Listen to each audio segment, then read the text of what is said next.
நண்பர்கள் அனைவருக்கும் வணக்கம். நம்ம இன்னைக்கு மாடி தோட்டத்துக்கு பொருட்கள் கொண்டு வரதுக்கான ஒரு லிஃப்ட் ரெடி பண்ணுறதை பற்றி தான் பார்க்க போகிறோம். பொதுவாகவே மாடி தோட்டம் அப்படின்னு எடுத்துட்டாலே மாடி தோட்டத்துக்கு தேவையான மண் எடுத்து வரதாகட்டும் அல்லது மண்புழு உரம் எடுத்து வர்றது, இந்த மாதிரி கோகோபீட் கொண்டு வர்றது, அது கண்டிப்பாக நம்ம நிறைய பொருட்கள் பயன்படுத்துவோம். அப்படி பொருட்களை நம்ம படிக்கட்டு வழியாக கொண்டு வரது ரொம்ப கஷ்டமாக இருக்குன்னா இந்த மாதிரி ஒரு சின்ன லிஃப்ட் பண்ணி அந்த லிஃப்ட் வழியாக நம்ம கொண்டு வரலாம். நம்ம மாடி தோட்டத்தில் ஏற்கனவே போன வருஷம் ஒரு வீடியோ பதிவு பண்ணியிருந்தேன். இந்த மாதிரி விஞ்சு வச்சு பொருட்களை மேலே ஏற்றுற மாதிரி ஒரு வீடியோ பதிவு பண்ணியிருந்தேன். நம்ம பார்த்தீங்கன்னா நம்ம மாடி தோட்டத்துக்கு கிட்டத்தட்ட ஒவ்வொரு வருஷமும் ஒரு வண்டி எரு வாங்கி தோட்டத்துக்கு தேவையான மண் கலவையில் அந்த எருவெல்லாம் கலந்து தான் நம்ம மறுபடியும் சீசன் ஸ்டார்ட் பண்ணுவோம். அப்படி ஸ்டார்ட் பண்ணும்போது அந்த ஒரு வண்டி எருவை நம்ம படிக்கட்டு வழியாக கொண்டு வரது ரொம்ப கஷ்டமாக இருக்கும். அதுக்காக தான் பார்த்தீங்கன்னா இந்த மாதிரி விஞ்ச் ரெடி பண்ணேன். முதல்ல நம்ம தோட்டம் ஆரம்பிக்கும் போது தோட்டத்துக்கு தேவையான பொருட்கள் எல்லாமே பார்த்தீங்கன்னா படிக்கட்டு வழியாக கொண்டு வந்துருந்தேன். அதுக்கப்புறம் கொஞ்சம் கொஞ்சமாக தோட்டம் டெவலப் ஆகி தொட்டியெல்லாம் அதிகமாகும் போது அதுக்கு தேவையான மண் கலவை ஆகட்டும் அல்லது மண்புழு உரம் அல்லது அதுக்கு தேவையான மற்ற பொருட்கள் எல்லாமே பார்த்தீங்கன்னா நம்ம மாடி தோட்டத்துக்கு கொண்டு வரதுக்கு கஷ்டமாக இருந்தது. அப்போ என்ன பண்ணேன்னா இந்த மாதிரி ஒரு ராட்னம் தான் ரெடி பண்ணி நான் கயிறு கட்டி மேலே எடுத்துகிட்டு இருந்தேன். ஸோ நம்ம படிக்கட்டு வழியாக எடுத்து வரதை விட இந்த மாதிரி ஒரு லென்த்தாக ஒரு பைப்பு கட்டி அந்த பைப்பில் இந்த மாதிரி ராட்னம் கட்டி சிம்பிளாக நம்ம மாடி தோட்டத்துக்கு தேவையான பொருட்கள் ஏற்ற முடியும். இதில் பார்த்தீங்கன்னா நம்ம ஒரு 20-25 கிலோ வெயிட்டை நம்ம கட்டி இழுக்கலாம். இன்னும் கொஞ்சம் வெயிட் அதிகமான பொருள் இப்போ பார்த்தீங்கன்னா மண்புழு உரம்லாம் பார்த்தீங்கன்னா 50 கிலோ மூட்டையாக வருது. அதே மாதிரி பார்த்தீங்கன்னா இப்போ நம்ம மாடி தோட்டத்தில் காடை வளர்க்க ஆரம்பிச்சிருக்கோம். இந்த காடைக்கு தேவையான தீவனங்கள்லாம் கூட பார்த்தீங்கன்னா 50 கிலோ மூட்டையாக தான் வருது. ஸோ அந்த மூட்டையை நம்ம கீழே தனியாக பிரித்து அதுக்கப்புறம் நம்ம கொண்டு வரவோட இந்த மாதிரி ஒரு விஞ்சை நம்ம பர்மனெண்ட்டாக செட் பண்ணிட்டோம்னா தாராளமாக ஏற்றிக்கலாம் அப்படின்றதுக்காக அந்த விஞ்ச் ரெடி பண்ணியிருந்தேன். போன வருஷம் பார்த்தீங்கன்னா நம்ம இந்த எருவெல்லாம் ஏற்றுறதுக்காக நம்ம ஏணி போட்டு டெம்பரரியாக அந்த விஞ்ச் மட்டும் வாங்கி ஒரு வீடியோ காமிச்சிருந்தேன். இந்த விஞ்ச் பார்த்தீங்கன்னா எலக்ட்ரிக்கல் விஞ்ச். இது பார்த்தீங்கன்னா ஃபார்வர்ட் பேக்வர்ட் எல்லாமே மூவ் ஆகும். கிட்டத்தட்ட பார்த்தீங்கன்னா இது ஒரு 1/2 டன் வெயிட்டை தூக்கக்கூடியது. இது பார்த்தீங்கன்னா உங்களுக்கு நிறைய ஆன்லைன் ஷாப்பில் கிடைக்குது. நான் பார்த்தீங்கன்னா அமேசானில் வாங்கியிருந்தேன். அந்த அமேசானோட லிங்க் வேணால் டிஸ்கிரிப்ஷனில் கொடுக்குறேன், செக் பண்ணி பாருங்கள். போன வருஷம் இது வாங்கியிருந்தேன். ஆனால் எனக்கு சீசன் ஸ்டார்ட் பண்ணுறதுக்கு முன்னாடி இந்த இடத்துல இந்த ஸ்ட்ரக்சர்லாம் ஏற்படுத்த முடியல. டெம்பரரியாக ஏணி கட்டி அந்த ஏணியில் இதை லாக் பண்ணிவிட்டு அதுக்கப்புறமா தான் பார்த்தீங்கன்னா எடுத்து கொட்டிட்டு இருந்தேன். போன வருஷம் அந்த ஒரு வண்டி எருவும் மொத்தமாக இந்த விஞ்ச் வழியாக தான் மேலே ஏற்றினேன். முன்னாடி ஒரு ஏணியை எக்ஸ்டெண்ட் பண்ணி அந்த ஏணியிலேருந்து இந்த விஞ்சை ஃபிக்ஸ் பண்ணி அந்த விஞ்சில் நம்ம எருவை எடுத்து இந்த பக்கம் கொட்டும்போது பார்த்தீங்கன்னா மேலே லிஃப்ட் பண்ணுறது ஈஸியாக இருந்தது. ஆனால் பார்த்தீங்கன்னா அதை எடுத்து திருப்பி நம்ம வாங்கி இந்த பக்கம் உள்ளார கொட்டணும். அப்போ திருப்பி நம்ம வெயிட்டாக தூக்குற மாதிரி இருக்குது. ஸோ அது கொஞ்சம் கஷ்டமாக இருந்தது. அதனால் அதுக்கப்புறம் யோசிச்சு இன்னும் கொஞ்சம் நம்ம எப்படி அதுக்கு தகுந்த ஒரு ஸ்ட்ரக்சர் ரெடி பண்ணலாம் அப்படின்னு இந்த வருஷம் பர்மனெண்ட்டாக ஒரு ஸ்ட்ரக்சர் ரெடி பண்ணியிருக்கேன். இதில் என்ன பெனிஃபிட் பார்த்தீங்கன்னா உங்களுக்கு இந்த விஞ்ச் மூவ் ஆகும். போன தடவை நம்ம டெம்பரரி வச்சிருக்கும் போது பார்த்தீங்கன்னா நம்ம பர்மனெண்ட்டாக இந்த இடத்துல வச்சுருந்தோம், மொத்தமாக இந்த எண்ட்லேயே இருந்தது. ஸோ இங்கே நம்ம மெட்டீரியலை ஏற்றிட்டு அதுக்கப்புறம் பார்த்தீங்கன்னா அந்த விஞ்சை நம்ம லூஸ் பண்ணி கீழே இறக்கிட்டு அதுக்கப்புறம் நம்ம அந்த லோடை நம்ம எடுத்து கீழே கொட்டுற மாதிரி இருந்தது. ஆனால் இப்போ பார்த்தீங்கன்னா அப்படி கிடையாது. பாருங்கள் விஞ்ச் மேலே இருக்குது.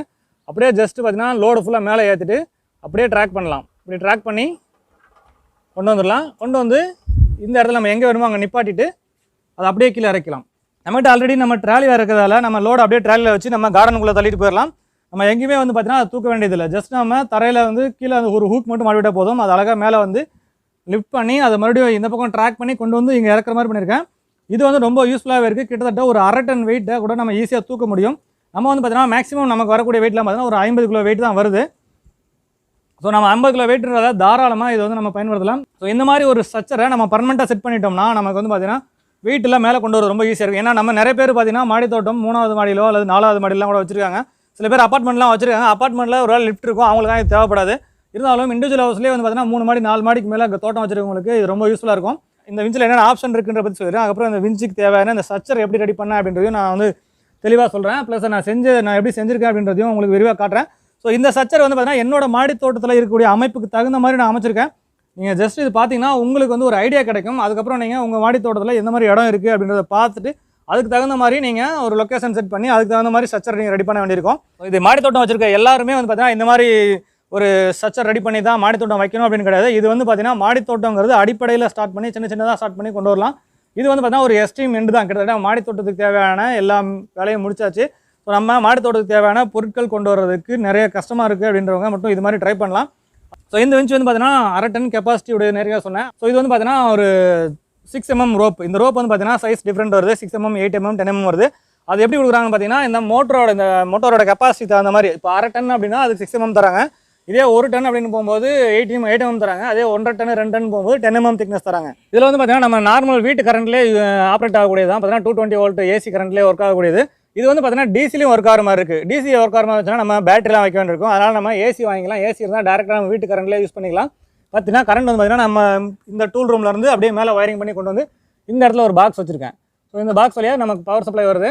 இப்போ பார்த்தீங்கன்னா இது பாருங்கள், இதுதான் ஆப்ரேட்டிங் சுவிட்சு. இதில் பார்த்தீங்கன்னா 2 ஆப்ஷன் இருக்கும். மேலே அதாவது மேலே அழுத்திங்கன்னா இந்த ஒயர் பார்த்திங்கன்னா மேலே போகும். அதே மாதிரி கீழே விழுதுன்னா கீழே வரும். இது வந்து எமர்ஜென்சி ஸ்டாப். ஒரு குழந்தைங்க யாராவது ஆப்ரேட் பண்ணிடுவாங்க அப்படின்னா நம்ம இந்த மாதிரி எமர்ஜென்சி ஸ்டாப் பண்ணி வச்சிடலாம். திருப்பி நீங்கள் இதை ரொட்டேட் பண்ணால் மட்டும் தான் இது ஸ்டார்ட் ஆகும். அப்புறம் இந்த இடத்துல ஒரு சின்ன ரெக்டாங்கிள் பீஸ் இருக்குது பார்த்தீங்களா, இதுக்கு மேலே வந்து போச்சுன்னா அது ஆட்டோமேட்டிக் கட் ஆஃப் ஆயிரும். ஏன்னா இது ஓவர் லோட் ஆச்சுன்னா இந்த ரவுண்ட் பால் வந்து போய் இங்கே டச் ஆன உடனே இது வந்து பார்த்தீங்கன்னா இங்கே ஆட்டோ கட் ஆஃப் பண்ணிடும். ஸோ அதுக்காக இந்த ஆப்ஷன் கொடுத்துருக்காங்க. அதுக்கு மேலே நீங்கள் அழுத்தாலும் ஒர்க் ஆகாது, மேலே போகாது. ஆனால் கீழே இறங்கணும்னா நீங்கள் இறக்கிக்கலாம். ஸோ இந்த ஆப்ஷன் தான் கொடுத்துருக்காங்க. ஸோ இந்த வின்ச் பற்றி நான் ஏற்கனவே ஒரு வீடியோ பதிவு பண்ணியிருக்கேன், இருந்தாலும் இப்போ சிம்பிளாக சொல்லியிருக்கேன். இப்போ வந்து பார்த்தீங்கன்னா இது எப்படி செஞ்சுருக்கேன் அப்படின்ட்டு சொல்கிறேன். ஸோ இது வந்து பார்த்தீங்கன்னா நார்மலாக ஒரு 50 கிலோ வெயிட் தான் தூக்க போகிறீங்க அப்படின்னா ஸ்கொயர் டியூப்லேயே செய்யலாம் தாராளமாக. நான் வந்து பார்த்தீங்கன்னா இன்னும் கொஞ்சம் வெயிட் அதிகமாக கூட தூக்குறதுக்கு வாய்ப்புகள் இருக்கிறதால நான் செய்யும்போது கொஞ்சம் வெயிட்டாக செஞ்சிட்டோம்னா நாளைக்கு இதை விட அதிகமான வெயிட் ஏற்றினா கூட கவலைப்பட தேவையில்லை அப்படின்றதுக்காக தான் பார்த்தீங்கன்னா ஸ்ட்ரக்சர் கொஞ்சம் ஹெவியாக போட்டிருக்கேன். இது வந்து ஹை பீம் அப்படின்னு சொல்லுவாங்க. கிட்டத்தட்ட பார்த்தீங்கன்னா இது பார்க்குறதுக்கு ஹை ஷேப்பில் இருக்கும். ஹை பீம் சொல்லுவாங்க, சில பேர் ஹெச் பீம் அப்படின்னு சொல்லுவாங்க. இது வந்து பார்த்தீங்கன்னா 50 mm அகலமும் 100 mm நீளமாக இருக்கக்கூடிய ஐபீம் யூஸ் பண்ணியிருக்கேன். ஸோ ஐபீமில் வந்து பார்த்தீங்கன்னா இதை விட சின்ன சைஸ் இல்லை, இதுதான் வந்து லீஸ் சைஸு. இருந்தால் இன்னும் கொஞ்சம் கம்மியாக கூட பண்ணிடலாம். இப்போதைக்கு இதுதான் லீஸ் சைஸ்ன்றதால இது வாங்கி யூஸ் பண்ணியிருக்கேன். இது வந்து பார்த்தீங்கன்னா ஒரு 20 அடி லென்த்தில் கிடைக்குது. கிட்டத்தட்ட ஒரு 2 லென்த் வாங்கினேன். 2 லென்த்தோட வெயிட் சேர்த்து பார்த்தீங்கன்னா கிட்டத்தட்ட நமக்கு ஒரு 100 கிலோ வந்தது. கிட்டத்தட்ட இதுக்கு ஒரு 7000 ரூபா செலவாயிருக்கு. இது வந்து பார்த்தீங்கன்னா நம்ம ஃப்ரண்ட்டில் மட்டும் 2 லெக் கொடுத்துருக்கேன். அப்புறம் இதான் வந்து ஃப்ரண்ட்டு, இங்கே 2 லெக் கொடுத்துருக்கேன். இந்த 2 லெக்கும் பார்த்தீங்கன்னா கிட்டத்தட்ட 8.5 அடி உயரம் கொடுத்துருக்கேன். இந்த 8 அடி உயரன்றது எதுக்காகன்னு பார்த்தீங்கன்னா நம்ம மாடித்தோட்டத்தில் நம்ம ஷேட் நெட் போட்டிருக்கோம்ல, அந்த ஷேட் நெட்டோட ஹைட் வந்து பார்த்தீங்கன்னா இந்த பக்கம் 8 அடி தான் இருக்குது. ஸோ அதனால் அந்த ஹைட்டுக்கே போடலாம் அப்படின்றதுக்காக கொடுத்துருக்கேன். ஸோ ஹைட் கொஞ்சம் கம்மியாக வேணாலும் போட்டுக்கலாம். ஏன் இந்த ஹைட்டை கொஞ்சம் அதிகமாக போட்டிருக்கேன் அப்படின்னு பார்த்தீங்கன்னா இந்த வின்ச் வந்து பார்த்தீங்கன்னா இதுவே கிட்டத்தட்ட நமக்கு கீழே தொங்குறது ஒரு அடி வந்துடுது அந்த ரெயில். ஸோ இதில் வந்து பார்த்தீங்கன்னா நம்ம ட்ராக் பண்ணி எடுத்து போகும்போது நமக்கு இந்த ஒரு அடி போக மீதி இருக்கக்கூடிய பொருளாக தூக்க முடியும். ஒருவேளை நம்ம ஏதாச்சும் ஒரு 3 அடி உயரம் இருக்கக்கூடிய பொருள் தூக்கினா கூட பார்த்தீங்கன்னா நம்ம கைப்பிடி சேவரே 3 அடி இருக்குது. அதுக்கு மேலே ஒரு 3 அடி கேப் வேணுன்றதால இந்த 8 அடி உயரத்துக்கு வச்சுருக்கேன். வச்சுட்டு இந்த 2 லெக்கு முதல்ல ஃபிக்ஸ் பண்ணியிருக்கேன். இது எல்லாமே பார்த்தீங்கன்னா போல்ட் நட்டு போட்டு தான் டைட் பண்ணியிருக்கேன். பாருங்கள் இந்த சைடில் வந்து பார்த்தீங்கன்னா இதுக்கு தனியாக பீஸ் வெல்ட் பண்ணி, இங்கே ஒரு பீஸ் வெல்ட் பண்ணி இது வந்து பார்த்தீங்கன்னா வாலில் ஃபிக்ஸ் பண்ணியிருக்கேன். ஹூக் போல்ட் அடிச்சு டைட் பண்ணியிருக்கேன். அதே மாதிரி பார்த்தீங்கன்னா இதை வந்து மேலே நம்ம ஷேட் நட்டோட டாப்லேயே வந்து ஃபிக்ஸ் பண்ணிட்டேன். அதுக்கப்புறம் பார்த்தீங்கன்னா இந்த பக்கமும் பார்த்தீங்கன்னா ஆல்ரெடி நமக்கு இங்கே ஒரு பில்லர் இருக்குது. இந்த பில்லர் பக்கத்தில் 2 பீஸ் வச்சு வெல்ட் பண்ணி அதுவும் பார்த்தீங்கன்னா ஹூக் போல்ட் போட்டு டைட் பண்ணியிருக்கேன். ஸோ இந்த 2 லெக்கையும் சேர்த்து பார்த்தீங்கன்னா நம்ம வெல்டிங்கே பண்ணியிருக்கலாம். ஆனால் நான் வெல்டிங் பண்ணலாம். என்ன ரீசனா, நம்ம ஒரு வேளை சப்போஸ் ஏதாவது கழட்டணும்னா கூட வெயிட் அதிகமாக இருக்கும். இந்த 2 சேர்த்து மொத்தமாக வெல்ட் அடிச்சோம்னா வெயிட் அதிகமாக இருக்கும். எடுத்து தூக்கி நிப்பாட்டுறது கஷ்டமாக இருக்கும். நான் ஒருத்தரே வந்து பார்த்தீங்கன்னா இந்த வேலையை செஞ்சால இதை தூக்கி நிப்பாட்டலாம் கஷ்டமாக இருக்கிறதால எல்லாமே தனித்தனியாக பண்ணியிருக்கேன். அது மட்டும் இல்லாமல் இன்னொன்று, இது ஏன் வந்து ஃபுல்லாக வெல்டிங் அடிக்காமல் இந்த ஜாயிண்ட் எல்லாம் போல்ட் போட்டு டைட் பண்ணியிருக்கேன் அப்படின்னு பார்த்தீங்கன்னா, ஒருவேளை நம்ம வீடு ஏதாவது எக்ஸ்டெண்ட் பண்ண போகிறோம் அப்படின்னா இந்த மெட்டீரியலை அப்படியே ரிமூவ் பண்ணி தூக்கி நம்ம மேலே கொண்டு போய் போட்டுக்கலாம். வெல்டிங் பண்ணிட்டோம்னா திருப்பி கட் பண்ணி எடுக்கலாம், கொஞ்சம் கஷ்டமாக இருக்கும். அதனால் எங்கெல்லாம் ரொம்ப முக்கியமான இடமோ அங்கே மட்டும் வெல்டிங் பண்ணியிருக்கேன். மற்ற இடத்துல பார்த்தா போல்ட் நட் போட்டு டைட் பண்ணியிருக்கேன். 2 பில்லருக்கு நடுவில் குறுக்கால ஒரு பீம் போட்டிருக்கேன். இந்த பீமுக்கு நடுவில் தான் இந்த ரெயில் போட்டிருக்கேன். இந்த ரெயில் பார்த்தீங்கன்னா 2 பீமுக்கும் சென்டராக போகிற மாதிரி போட்டிருக்கேன் பாருங்கள். ஸோ நகர்ந்து போகும், அப்படியே போய்ட்டு இந்த லாஸ்ட் எண்ட் வரைக்கும் போகும். கிட்டத்தட்ட இது வந்து ஒரு 3 அடி வெளியே நம்ம மெட்டீரியல் கீழே இருந்து ஒரு மூட்டையை நம்ம தூக்குறோம்னா எத்தனை அடி லென்த் அதிகமாக வருமோ அந்த லென்த்து கொடுத்துருக்கேன். ஸோ இதை நம்ம பார்த்தீங்கன்னா அந்த இடத்துல இப்போ தரையிலேருந்து நம்ம மெட்டீரியல் அப்படியே லோட் பண்ணிவிட்டு நம்ம அதுக்கப்புறம் இந்த மாதிரி பின்னாடி எடுத்து வந்துடலாம். எடுத்து வந்து இங்கே இறக்குறது வசதியாக இருக்கும். ஃப்ரண்ட்டில் வந்து பார்த்தீங்கன்னா இந்த 2 லெக் லோடு இருக்குது. அதே மாதிரி பார்த்தீங்கன்னா பேக் சைடு லோடுக்காக இந்த இடத்துல ஒரு பெரிய பில்லர் கொடுத்துருக்கேன். இந்த பில்லர் ஆல்ரெடி நம்ம மாடியில் இருக்கக்கூடிய டம்மி காலம்னே ஃபிக்ஸ் பண்ணியிருக்கேன். டம்மி காலம்னு பார்த்தீங்கன்னா 2 சைடில் பார்த்தீங்கன்னா ஒரு பிளேட் வச்சு சப்போர்ட் பண்ணி ஃபுல்லாக டைட் பண்ணியிருக்கேன். இதுவும் பார்த்தீங்கன்னா நான் செஞ்சது எப்படின்றத வந்து வீடியோ அட்டாச் பண்ணுறேன். இந்த பக்கம் ஒரு எல்லோ, அந்த பக்கம் ஒரு எல் ஷேப் பீஸ் தனியாக செஞ்சுட்டு அதுக்கப்புறம் தனியாக ஃபிட் பண்ணியிருக்கேன். இந்த பக்கம் 2 போல்ட் போட்டிருக்கேன் பாருங்கள். அந்த பக்கம் ஒரு போல்ட் இருக்குது, இங்கே ஒரு போல்ட் இருக்குது. அதே மாதிரி பார்த்தீங்கன்னா இந்த மேல் பீஸ்க்கும் இங்கே ஒரு போல்ட் இருக்குது, பின்னாடி இங்கே ஒரு போல்ட் இருக்குது பாருங்கள். ஸோ இந்த மாதிரி 2 எல் பீஸ் வெல்ட் பண்ணி பில்லர் ஒன்று ஃபிட் பண்ணியிருக்கேன். இப்படி ஒவ்வொன்றும் தனித்தனியாக ஃபிட் பண்ணியிருக்கேன். அதுக்கப்புறம் பார்த்தீங்கன்னா மேலே இருக்கக்கூடிய இந்த ரெயிலை வந்து பார்த்தீங்கன்னா ஏற்கனவே இந்த 2க்கும் நடுவில் ஒரு பில்லர் இருந்தது இல்லைங்களா, அந்த இடத்துல ஃபிட் பண்ணியிருக்கேன். அடுத்தா பார்த்தீங்கன்னா இது வந்து இதுக்கு இந்த பில்லருக்கு மேலேயே வச்சு 4 போல்ட் பார்த்தீங்கன்னா 12 mm போல்ட் போட்டு டைட் பண்ணியிருக்கேன். இங்கே தேவைப்பட்டால் இது எல்லாமே இந்த போல்ட் நட்டு கூட ரிமூவ் பண்ணிவிட்டு ஈஸியாக எடுத்துக்கலாம்.